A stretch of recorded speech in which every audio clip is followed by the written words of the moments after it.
Yeah. It's the DCFU. Yeah. That's pretty much what it feels like is DCFU. Sucker.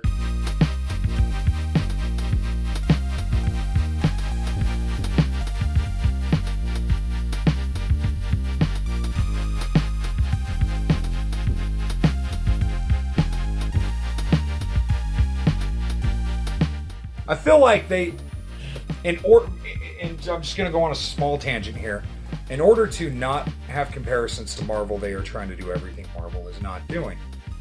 And where Marvel definitely created this world building and these connections by crossing everything over and setting all their shows in the same continuity is definitely new for such a big franchise in film and television. But all they were doing is applying what they've been doing in the comic books for over 50 years. They're just applying that to the live action in film and television. Right. DC has been doing the same thing with their comics for just as long as Marvel has, right? For 50 or 60 years. So if DC was just doing the same thing, it's not the Marvel way. It's the way that Marvel and DC have been doing it. And for people who would go, oh, they're just ripping off Marvel. Well, clearly you don't read DC comics. Right. But those of us who do, and apparently there are a lot, because Superman is still one of the highest selling comics around the world, period. Yeah. In the physical format, not just on your phone, but in the actual print that you can smell and read and touch. So they're, he's doing something right, but it feels like DC should have just done the same approach. And who cares if they get the comparisons, because they've always had comparisons. DC creates a team called the Justice League with all their main roster of heroes, so Marvel has to create the Avengers doing the same thing. I mean, they've always borrowed from one another. So Marvel has to have their blaxploitation characters during the 70s, so DC does the same thing. And then they've crossed over several times between the companies, including that year of Amalgam where the universes actually collided and the Marvel and DC characters were combined. Dr. Fate and Doctor Strange became Doctor Strange Fate. Batman and Wolverine became Darkclaw. It's just the nature of the beast. And so for DC to be so adamant about not doing it that way, I feel like they're just shooting themselves in the foot. Yeah. Because I would love to know that all their films and television shows are set in even if it's in the multiverse, which I know DC is more fond of than Marvel. Even if they still acknowledge that the Arrow TV show and the Flash and Gotham are all set in their actual multiverse, even just that would make me happy. Yeah. Really quick on a side note. So being that since we're talking about Shazam and you were mentioning Superman, because of this, apparently, this is just rumor, apparently, according to some articles that we read and rumor these things, that Henry Cavill might not be Superman anymore because his schedule isn't working with showing up in this film.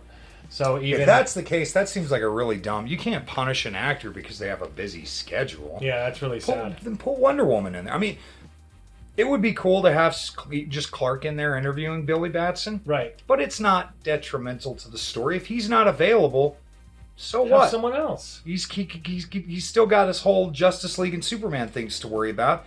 They don't even need to introduce another character. I mean, actually, at this point, it feels like it probably should be Bruce Wayne, since he's the one who's been going out in this new continuity and talking to other people. The heroes. And that's actually so right. Flash would be perfect because he's not that much older than Billy Batson. He's like that would be early 20s. Billy Batson, teenager.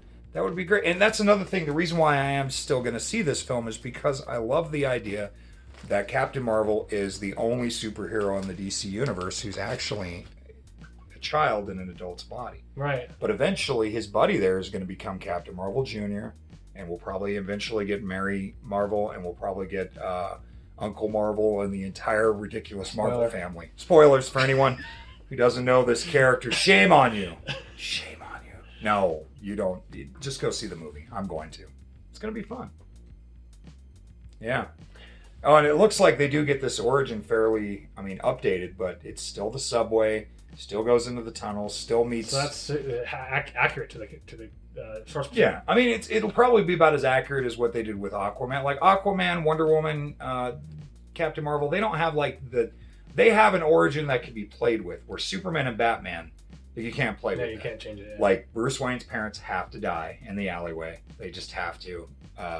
unless it's Flashpoint. Yeah, or Elseworlds like Superman Red Sun, where Superman crash lands in Russia instead of Kansas, and then he becomes the leader of Mother Russia. I mean, the representative of communism in Mother Russia, for the greater good. Which was a really excellent storyline and good motion comic as well. But yeah, so like some of these heroes, their origins are finite. Can't really vary too far away from that. And others, you can take the concept and still play around with it, update it.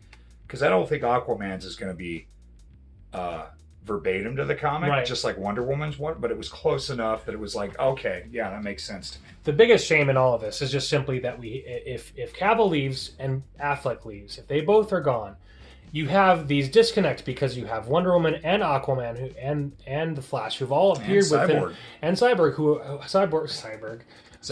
who have all shown up, and I actually his name's Sid Cyborg. Sorry. And I actually love Cyborg. I think his story is so awesome because he's constantly like having to deal with this whole thing of being part human, part alien, all those things. Well, at least within the current universe, cinematic universe. The point is that we've seen them together, and then for them to leave and be replaced, but only some of them, it's too soon. Yeah, that would just be really weird. And here's another reason why I wish that the DC shows were set in the same continuity is that I get it. Cyborg hasn't been a member of the Titans for a while because he moved on to the Justice League, even though in the animated Titans and Titans Go, he's still a member.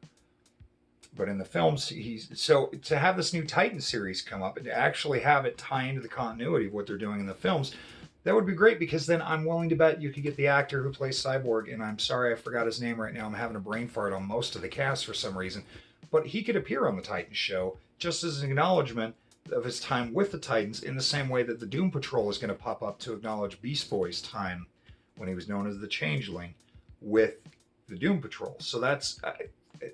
there's such a deep history there, and for them to kind of skim over that when they could really world build that. Yeah. They don't even really have to world build. That's the thing, is Marvel's not really world building. They're just taking all these elements from their long history of comics, and they're just figuring out what works in a live action scenario, and things have to change. Like Iron Man didn't create Ultron. Hank Pym did, but they hadn't done Ant-Man yet, or they were in production. They had to change things, but they make it work, and they don't really have to dig that deep.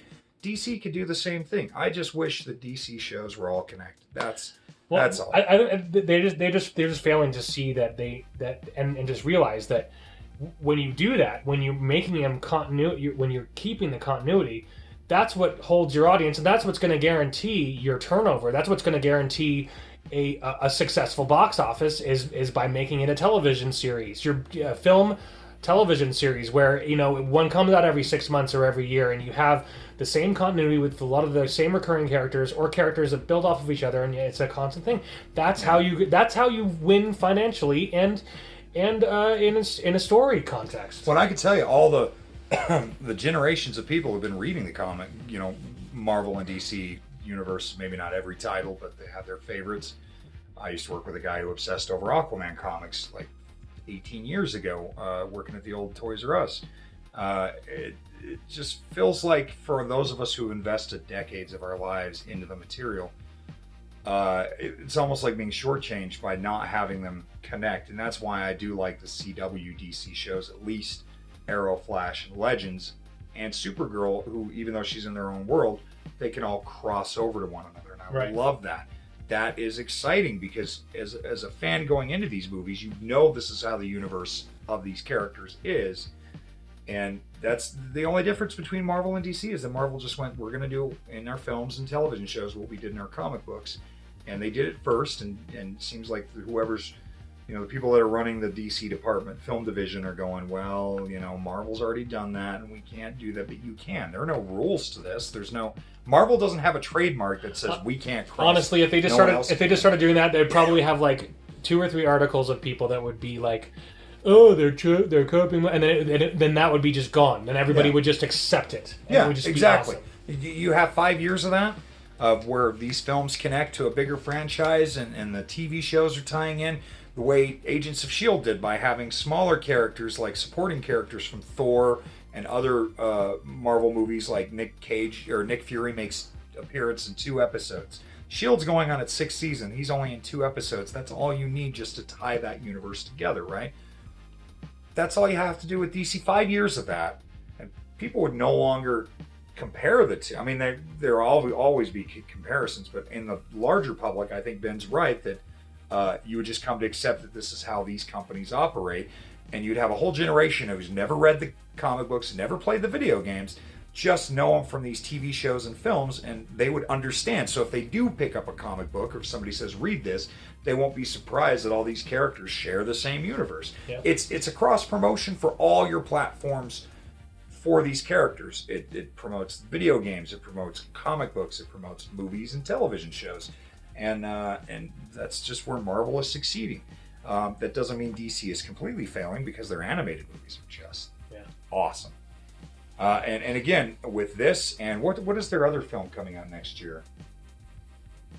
For DC? Yeah, because we got Aquaman this December. Wonder Woman comes out in December of next year. What is it, Wonder Woman 85 or 84? Yeah, 84. Wonder Woman 84. And then... It's like isn't the book 1984? Yeah. She's gonna be... yeah. That would be a weird amount. That would actually be really cool. So, but they have more than one movie coming out next year, right? Oh, I guess Shazam and Wonder Woman. Yeah, that's it. I think that's it. Yeah, we're still a year or so out from the Batman, if it ever gets made. I don't think that'll get made. I don't think that'll get made. I really don't. That's too bad. Oh, the Joker, the Scorsese Joker. That's right. And again, that's weird, because you already have Jared Leto as the Joker set in the continuity, so this isn't in the continuity. It's an origin. I'm gonna see it, because more than it being the Joker or even DC, Scorsese. If you can get a freaking auteur, like an artist, like a giant of cinema who's so influential. Joaquin Phoenix is he's Joker. Okay. So to have Scorsese, I mean, dude, Scorsese, with Scorsese in the role, they could have flippin' cast Urkel for all I care. Like, if Scorsese's directing, he's going to get good performances, but where it fits in and why seems like, other than the only thing I've really read about that is that the reason why Scorsese's on board is because he finds the Joker to be a very fascinating character. Well, and I think it's honestly just because he pitched it. Yeah, Scorsese pitched it to them. And he's like, hey, I want to make a Joker movie. I want to make a comic book movie. And they're like, okay, go for it, because it's Scorsese, so that's why they're doing it. Yeah. And at that point, the continuity falls on the wayside, which is fine, I guess. But you're hurting your universe. I mean, I'll have to wait and see before I can make a final judgment, as we all will. But it does seem odd. It really does feel like they are completely disconnected from their audience to a certain extent. And I think I speak for a lot of DC fans. I know Ben's in agreement here. We would just like it all to be. If for the sake of simplifying it, just do it the Marvel way. Then, if they've got the trademark on that, just do it their way, because it's working, because it's satisfying the casual fans. Don't read the comics, love the movies, casual fans, but it's also satisfying people who've spent years invested in the source material, because that's just how those universes are. This isn't IDW or Titan or Dynamite or even Dark Horse, or Vertigo, where most of their universe isn't connected and standalone. These are shared universes. And I remember sitting through that crappy Batman and Robin Joel Schumacher travesty, and just Batman saying, well, this is why Superman works alone. It's like, wait a minute, what? Is that the Tim Burton Superman movie they're working on? Are they going to tie that in? Like, just the excitement of knowing that we were going to possibly get a bigger universe out of that. This is what the fans really want. I love how you deemed a genre of film a Joel Schumacher travesty. That's a genre of film now that Joe has deemed. So just so you know. Not that I dislike the man, because DC Cab's funny, San Elmo's Fire is terrible, but I love Lost Boys and Flatliners and A Time to Kill. But for the most part, I love San Elmo's Fire. Don't let him near superhero stuff. He knows it. George Clooney knows it. Yeah, he just doesn't get it. And what I like about it is Schumacher's humility and Clooney's humility. They have apologized, because believe it or not, Batman and Robin nearly killed the film franchise. It was going to be years. We were lucky enough to get Nolan involved to get the Dark Knight films made, because had he not been involved, it would have changed. Yeah, things would be different. I think now we would probably be getting our first new Batman movie. It does make you wonder if Nolan had not gotten involved with Batman. It makes you wonder, would we have even had this success that we have had with DC and Marvel?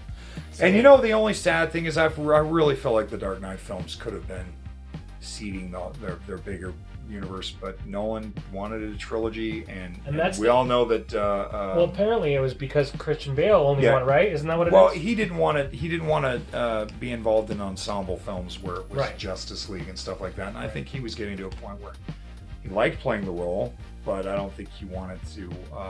He didn't see it as something that's. He didn't see it as something as sacred. He didn't grow up with the Batman animated TV show, and he didn't grow up like. I mean, he's what, about 8 years older than us, 5 to 8 years older. Well, in '87 he was 12, and I was 12 in '88. He's only a couple years. Okay, so he's our age, but he is English. I don't know how much TV he watched, if they even got Batman. I'm sure they got. Nolan's Batman British, right? Nolan's British, and he is. Yeah, his brother's American. Anyway. I mean, they were both born in England, but Nolan stayed in England. His brother Jonathan came to the U.S. with his father, and so that's why they have different accents. So what do you guys think? Would you think that without the Dark Knight trilogy, would we be where we are? Anyway, leave a comment. I mean, Dark Knight, just the Dark Knight on its own is a game-changing film. It is just like Spider-Man 2. It's one of those movies, and the original Superman and the original Tim Burton Batman, where you're like, this is not, they can't do this. It's not going to be good. It'll be fun, but it's not going to get you in. And then it comes along and just, wow, that's really good filmmaking. So, yeah, like and subscribe. Please comment and tell us what you think. This has been the Fanatics of Film. Have a splendid evening.